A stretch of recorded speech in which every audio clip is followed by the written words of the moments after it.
ADB আন্তর্জাতিক সংবাদে আপনাকে স্বাগতম। সংবাদের শুরুতেই থাকছে সংবাদ শিরোনাম। পরপর ৩ পোস্টে ট্রাম্পকে খামেনির হুঁশিয়ারি। হরমুজ প্রণালী বন্ধ করল ইরান। রাশিয়া ইউক্রেন পাল্টাপাল্টি তীব্র হামলা, একদিনে ৪০০ ড্রোন ও ২৯ ক্ষেপণাস্ত্র নিক্ষেপ মস্কোর। ট্রাম্প প্রশাসনের বিরুদ্ধে এপস্টেইন ফাইল ধামাচাপা দেওয়ার অভিযোগ হিলারির।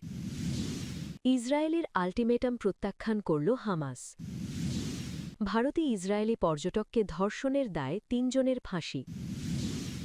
এতক্ষণ শুনছিলেন সংবাদ শিরোনাম, এখন জানাবো বিস্তারিত।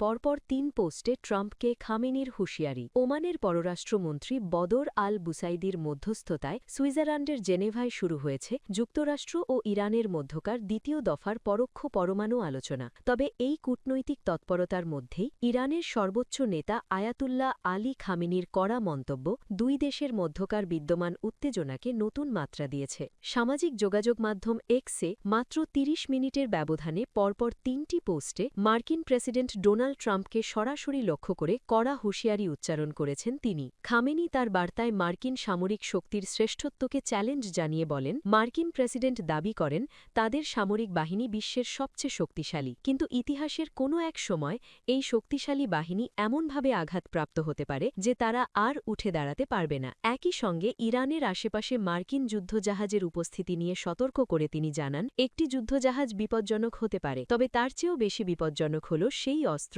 যা ওই জাহাজকে সমুদ্রের তলদেশে পাঠিয়ে দেওয়ার ক্ষমতা রাখে। ট্রাম্পের একটি পুরনো মন্তব্যের সূত্র ধরে তিনি আরও বলেন, মার্কিন প্রেসিডেন্ট নিজেই স্বীকার করেছেন যে ৪৭ বছরেও ইসলামী প্রজাতন্ত্রকে নিশ্চিহ্ন করতে পারেননি। খামেনির দাবি, ভবিষ্যতেও যুক্তরাষ্ট্র তা করতে সক্ষম হবে না। এদিকে আলোচনার সমান্তরালে পারস্য উপসাগরীয় অঞ্চলে সামরিক শক্তি বাড়াচ্ছে ওয়াশিংটন। স্যাটেলাইট চিত্রে ইরানের কাছাকাছি মার্কিন রণতরী ইউএসএস অ্যাব্রাহাম লিঙ্কনের উপস্থিতি নিশ্চিত হওয়া গেছে এবং বিশ্বের বৃহত্তম যুদ্ধজাহাজ ইউএসএস জেরাল্ড ফোর্ডও ওই অঞ্চলে পৌঁছনোর অপেক্ষায় রয়েছে। এর জবাবে হরমুজ প্রণালীতে সামরিক মহড়া শুরু করেছে ইরানের বিপ্লবী গার্ড বাহিনী। জেনেভায় এই বৈঠকে যুক্তরাষ্ট্রের পক্ষে প্রতিনিধিত্ব করছেন মধ্যপ্রাচ্য বিষয়ক দূত স্টিভ উইটকফ ও জ্যারেড কুশনার। অন্যদিকে ইরানের প্রতিনিধি দলের নেতৃত্ব দিচ্ছেন পররাষ্ট্রমন্ত্রী আব্বাস আরাকচি। আরাকচি স্পষ্ট জানিয়েছেন, ইরান একটি ন্যায্য চুক্তিতে পৌঁছতে চায়, তবে কোনো হুমকির মুখে নতি স্বীকার করা তাদের আলোচনার টেবিলে নেই। মার্কিন পররাষ্ট্রমন্ত্রী মার্কো রুবিও এই আলোচনাকে কঠিন বলে অভিহিত করলেও একটি কূটনৈতিক সমাধানের সম্ভাবনা একেবারে নাকচ করে দেননি। হরমুজ প্রণালী বন্ধ করল ইরান। পারমাণবিক কর্মসূচি নিয়ে যুক্তরাষ্ট্রের সঙ্গে পরোক্ষ আলোচনা চলাকালীন এক বিরল শক্তি প্রদর্শনের অংশ হিসেবে কৌশলগতভাবে গুরুত্বপূর্ণ হরমুজ প্রণালী সাময়িকভাবে বন্ধ করে দিয়েছে ইরান। মঙ্গলবার ১৭ ফেব্রুয়ারি জেনেভায় ওমানি দূতের বাসস্থানে যখন দুই দেশের প্রতিনিধিরা আলোচনায় বসেছিলেন, ঠিক সেই মুহূর্তেই তেহরান এই ঘোষণা দেয়। বিশ্বের মোট তেলের প্রায় ২০% এই সরু জলপথ দিয়ে পরিবাহিত হয়। ইরানি রাষ্ট্রীয় গণমাধ্যম জানিয়েছে, সামরিক মহড়া এবং নৌ নিরাপত্তার স্বার্থে কয়েক ঘণ্টার জন্য এই প্রণালী বন্ধ রাখা হয়েছে। এ মহড়ায় ইরানের বিপ্লবী গার্ড বাহিনী লাইভ মিসাইল বা তাজা ক্ষেপণাস্ত্র নিক্ষেপ করেছে। বিশ্লেষকদের মতে ১৯৮০-র দশকের পরই এই প্রথম ইরান আন্তর্জাতিকভাবে অত্যন্ত গুরুত্বপূর্ণ এই নৌপথটিকে বন্ধ করার এমন ঘোষণা দিয়েছে। এই সামরিক উত্তেজনার মধ্যেই ইরানের সর্বোচ্চ নেতা আয়াতুল্লাহ আলী খামেনি ওয়াশিংটনকে হুঁশিয়ারি দিয়ে বলেছেন, বিশ্বের শক্তিশালী সেনাবাহিনীও মাঝে মাঝে এমন চড় খেতে পারে যে তারা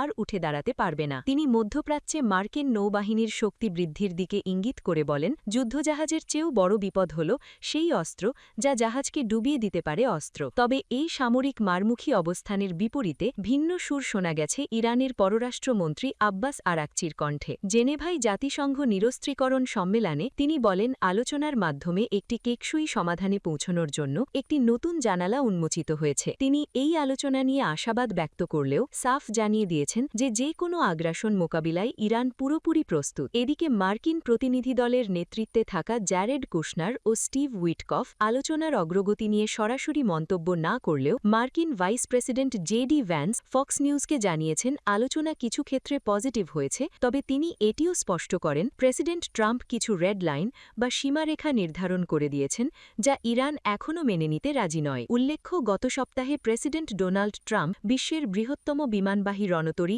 ইউএসএস জেরাল্ড আর ফোর্ডকে মধ্যপ্রাচ্যে পাঠানোর নির্দেশ দিয়েছেন। এর ফলে ওই অঞ্চলে আগে থেকেই অবস্থান করা ইউএসএস অ্যাব্রাহাম লিঙ্কনের সঙ্গে যোগ দিচ্ছে এই বিশাল সামরিক বহর। এই পাল্টাপাল্টি সামরিক অবস্থান এবং গুরুত্বপূর্ণ নৌপথ বন্ধের সিদ্ধান্তে বিশ্ববাজারে তেলের দামে অস্থিরতা তৈরি হলেও আলোচনার খবর আসার পর দাম কিছুটা কমে গেছে। এখন দেখার বিষয়, আগামী 2 সপ্তাহের মধ্যে ইরান যে বিস্তারিত প্রস্তাব দেওয়ার প্রতিশ্রুতি দেয় তা এই দীর্ঘদিনের পরমাণু অচলাবস্থা নিরসনে কতটা কার্যকরী ভূমিকা পালন করে।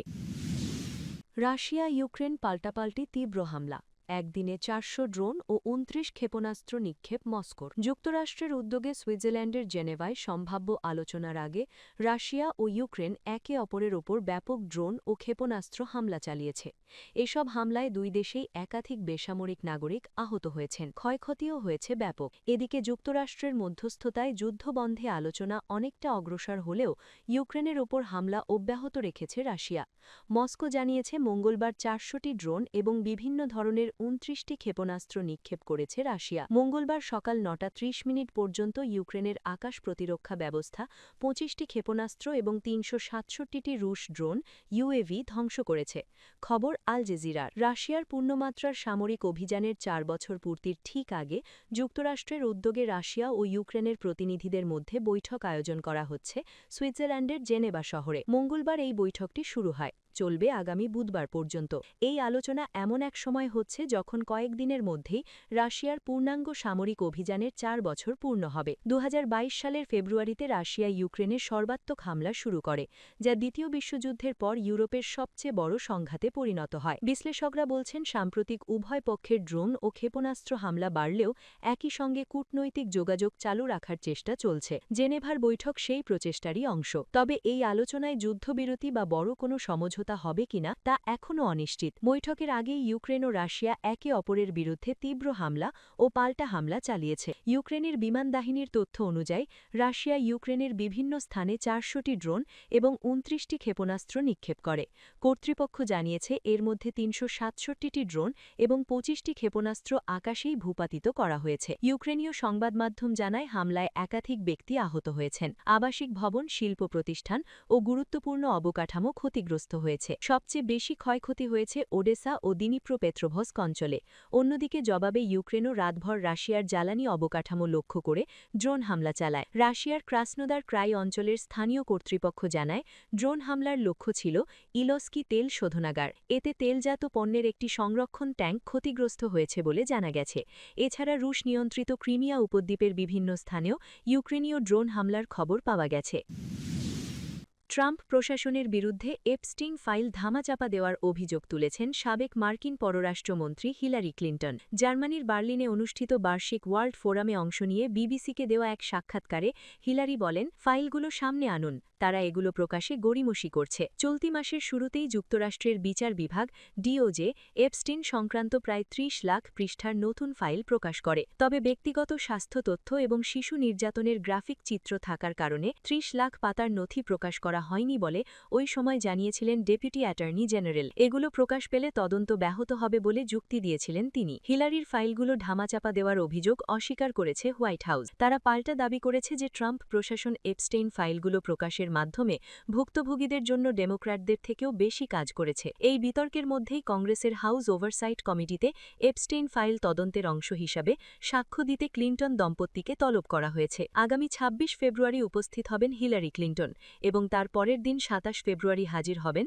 তার স্বামী সাবেক প্রেসিডেন্ট বিল ক্লিন্টন। এর আগে তারা সাক্ষ্য দিতে অস্বীকার জানালে কংগ্রেসে তাদের বিরুদ্ধে অবমাননার প্রস্তাব আনার প্রক্রিয়া শুরু হয়েছিল। পরে তারা সাক্ষ্য দিতে রাজি হলে সেই প্রক্রিয়া বন্ধ করা হয়। 1983 সালে জেরাল্ড ফোর্ডের পর বিল ক্লিন্টনই হবেন প্রথম সাবেক মার্কিন প্রেসিডেন্ট যিনি কোনো সংসদীয় কমিটির সামনে সাক্ষ্য দেবেন। সাক্ষাৎকারে হিলারি তাদের উন্মুক্ত শুনানির ডাকের কথা পুনর্ব্যক্ত করে বলেন, তারা কোনো রুদ্ধদ্বার শুনানি নয়, বরং প্রকাশ্য শুনানিতে অংশ নিতে চান। তিনি বলেন, আমাদের লুকোনোর কিচ্ছু নেই। আমরা বারবার এই ফাইলগুলো সম্পূর্ণ প্রকাশের দাবি জানিয়েছি। আমরা বিশ্বাস করি সূর্যালোকই হল সেরা জীবাণুনাশক। জেফ্রি এপস্টেইনের সঙ্গে ব্রিটিশ রাজ পরিবারের সদস্য ও সাবেক প্রিন্স অ্যান্ড্রুর সম্পৃক্ততা নিয়েও হিলারি কথা বলেছেন। অ্যান্ড্রুর সাক্ষ্য দেওয়া উচিত কিনা জিজ্ঞাসা করলে হিলারি স্পষ্ট করে জানান যাদেরই ডাকা হবে তাদের সবারই সাক্ষ্য দেওয়া উচিত। তবে অ্যান্ড্রু বরাবরই কোনো ধরনের অন্যায় করার কথা অস্বীকার করেছেন। ব্রিটিশ প্রিন্স অ্যান্ড্রুকে সাক্ষ্য দেওয়ার জন্য আনতে বাধ্য করার এখতিয়ার মার্কিন কংগ্রেস ওভারসাইট কমিটির নেই। তবে ক্লিন্টন দম্পতিকে কমিটি সে কাজটি করাচ্ছে। হিলারি এ বিষয়ে অভিযোগ করে বলেছেন যে তাকে এবং বিল ক্লিন্টনকে ব্যবহার করে মূলত ডোনাল্ড ট্রাম্পের উপর থেকে জনদৃষ্টি সরানোর চেষ্টাই করা হচ্ছে। হিলারি ক্লিন্টন দাবি করেন তার স্বামী বিল ক্লিন্টনের সঙ্গে এপস্টেইনের একসময় পরিচয় থাকলেও 2 দশক আগেই তারা যোগাযোগ বিচ্ছিন্ন হয়ে গিয়েছিলেন এবং তার নিজের সঙ্গে এপস্টেইনের কখনোই দেখা হয়নি। তবে হিলারি বলেন আদালতে দোষী সাব্যস্ত হওয়া এপস্টেইনের সহযোগী ম্যাক্সওয়েলের সঙ্গে তার 2-1 বার সাক্ষাৎ হয়েছিল। ইসরায়েলের আল্টিমেটাম প্রত্যাখ্যান করল হামাস। ফিলিস্তিনের মুক্তিকামী সশস্ত্র গোষ্ঠী হামাস 60 দিনের মধ্যে নিরস্ত্রীকরণের জন্য ইসরায়েলের দেওয়া আল্টিমেটাম প্রত্যাখ্যান করেছে। ইসরায়েলি মন্ত্রিপরিষদের সচিব ইয়োসি ফুক্স সোমবার জেরুজালেমে এক সম্মেলনে হুমকি দিয়েছিলেন 60 দিনের মধ্যে হামাস অস্ত্রত্যাগ না করলে গাজায় আবার ইসরায়েল গণহত্যামূলক যুদ্ধ শুরু করতে পারে। ইসরায়েলের প্রধানমন্ত্রী বেনিয়ামিন নেতানিয়াহুর ঘনিষ্ঠ সহযোগী ফুক্স দাবি করেন এই 2 মাস সময় দেওয়ার অনুরোধ যুক্তরাষ্ট্র প্রশাসনের পক্ষ থেকে এসেছে। তিনি বলেন আমরা সেটিকে সম্মান করছি। এরপরেই হামাসের ঊর্ধ্বতন কর্মকর্তা মাহমুদ মারদাউই সরাসরি তা প্রত্যাখ্যান করেছেন। সংবাদমাধ্যম আল জাজিরাকে তিনি বলেন যুদ্ধ আবার শুরুর যে কোনো হুমকি এ অঞ্চলে গুরুতর পরিণতি ডেকে আনবে। ফিলিস্তিনি জনগণ কখনও আত্মসমর্পণ করবে না। তাছাড়া হামাসকে নিরস্ত্র হতে বলার এ ধরনের কোনো আনুষ্ঠানিক দাবি বা সময়সীমার বিষয়ে তারা কিছু জানেন না বলেও জানান মারদাউই। তিনি বলেন ইসরায়েলের প্রধানমন্ত্রী বেনিয়ামিন নেতানিয়াহু এবং গণমাধ্যমের মাধ্যমে দেওয়া এসব বক্তব্য নিছক হুমকি মাত্র। চলমান আলোচনার সঙ্গে এর কোনো সম্পর্ক নেই। ইসরায়েলি মন্ত্রিপরিষদের সচিব ইয়োসি ফুক্স 60 দিনের ওই আল্টিমেটাম ঠিক কবে থেকে শুরু হবে তা নিশ্চিত করে না জানালেও বলেন এটি 19 ফেব্রুয়ারি যুক্তরাষ্ট্রের প্রেসিডেন্ট ডোনাল্ড ট্রাম্পের বোর্ড অফ পিস বা শান্তি পর্ষদের বৈঠকের দিন থেকে শুরু হতে পারে। তিনি বলেন আমরা বিষয়টি মূল্যায়ন করব, যদি কাজ করে তাহলে ভালো, আর না করলে ইসরায়েলের প্রতিরক্ষা বাহিনী আইডিএফকে অভিযান সম্পন্ন করতে হবে। জানুয়ারির মাঝামাঝিতে গাজা যুদ্ধবিরতি চুক্তির দ্বিতীয় ধাপ শুরু হয়েছে। এই ধাপে যুক্তরাষ্ট্র বলেছে তারা হামাসকে নিরস্ত্র করা এবং একটি আন্তর্জাতিক শান্তিরক্ষী বাহিনী মোতায়েনের বিষয়টি সামলাবে। তবে ইসরায়েল গাজা দখল করে রাখলে হামাস অস্ত্রত্যাগ করবে না বলে জানিয়ে দিয়েছে। এ মাসের শুরুতে বিদেশে অবস্থানরত হামাসের রাজনৈতিক নেতা খালেদ মেশালো গাজায় ফিলিস্তিনি গোষ্ঠীগুলোর নিরস্ত্রীকরণের আহ্বান প্রত্যাখ্যান করেন। তিনি বলেন দখলদারি শক্তির অধীনে থাকা জনগণের কাছ থেকে অস্ত্র কেড়ে নেওয়া হলে তারা সহজ শিকার হয়ে নির্মূল হওয়ার ঝুঁকিতে পড়বে। 2023 সালের অক্টোবর থেকে গাজায় ইসরায়েলের অভিযানে 72,000-এর বেশি মানুষ নিহত হয়েছে। তাদের মধ্যে হাজার হাজার শিশু রয়েছে। ভারতে ইসরায়েলি পর্যটককে ধর্ষণের দায়ে 3 জনের ফাঁসি। ভারতে ইসরায়েলি এক নারী পর্যটক ও আরেক নারীকে ধর্ষণ এবং ইউনেস্কোর ঘোষিত বিশ্ব ঐতিহ্যবাহী একটি স্থানের কাছে অপর এক ব্যক্তিকে হত্যার দায়ে দোষী সাব্যস্ত 3 জনকে মৃত্যুদণ্ড দেওয়া হয়েছে। দেশটির দক্ষিণাঞ্চলীয় রাজ্য কর্ণাটকের রাজধানী বেঙ্গালুরুর একটি আদালত ওই 3 অভিযুক্তের বিরুদ্ধে সর্বোচ্চ সাজা ঘোষণা করেছেন। মঙ্গলবার ফরাসি বার্তা সংস্থা এএফপির এক প্রতিবেদনে এই তথ্য দেওয়া হয়েছে। এতে বলা হয়েছে গত বছর দক্ষিণ ভারতের একটি গ্রামে 5 জনের একটি দলের ওপর হামলা চালান অভিযুক্তরা। ওই সময় দেশটির সংবাদ মাধ্যমের খবরে বলা হয় দর্শনার্থীদের কাছে জনপ্রিয় এবং পাথুরে টিলা ও বিস্তৃত মন্দিরের ধ্বংসাবশেষের জন্য পরিচিত বেঙ্গালুরুর হাম্পি এলাকা। ওই এলাকায় বিদেশি পর্যটকদের উপস্থিতি চোখে পড়ার মতো। প্রতিবেদনে বলা হয়েছে ঘটনার দিন রাতে হামলাকারীরা ইসরায়েলি নারী পর্যটক ও তার হোমস্টের মালিক নারীকে ধর্ষণ করে। 3 অভিযুক্ত ওই সময় নারী পর্যটকের সঙ্গে থাকা অপর 3 পুরুষকে একটি খালে নামিয়ে দেয় তারা। তাদের একজন ওড়িশা রাজ্যের বাসিন্দা, পরদিন তাকে মৃত অবস্থায় পাওয়া যায়। আদালতের নথিতে বলা হয়েছে মঙ্গলবার জেলা আদালতের বিচারপতি হত্যা মামলায় দোষী সাব্যস্ত 3 হামলাকারীকে মৃত্যুদণ্ড দেন, পাশাপাশি ধর্ষণ সহ অন্যান্য অপরাধে তাদের কারাদণ্ড দেওয়া হয়। আদালতের নথিতে বলা হয়েছে মঙ্গলবার জেলা আদালতের বিচারপতি হত্যা মামলায় দোষী সাব্যস্ত 3 হামলাকারীকে মৃত্যুদণ্ড দেন, পাশাপাশি ধর্ষণ সহ অন্যান্য অপরাধে তাদের কারাদণ্ড দেওয়া হয়। বিশ্বের সবচেয়ে জনপ্রহুল দেশ ভারতে নারীদের বিরুদ্ধে দীর্ঘদিনের হিংসার বিষয়টি নতুন করে সামনে এনেছে এই মামলা। দেশটির সরকারি তথ্য অনুযায়ী 2023 সালে ভারতে 29,670টি ধর্ষণের ঘটনা নথিভুক্ত হয়েছে। ভারতে মৃত্যুদণ্ড কার্যকর হয় ফাঁসিতে ঝুলিয়ে, যদিও বাস্তবে তা খুবই কম প্রয়োগ করা হয়।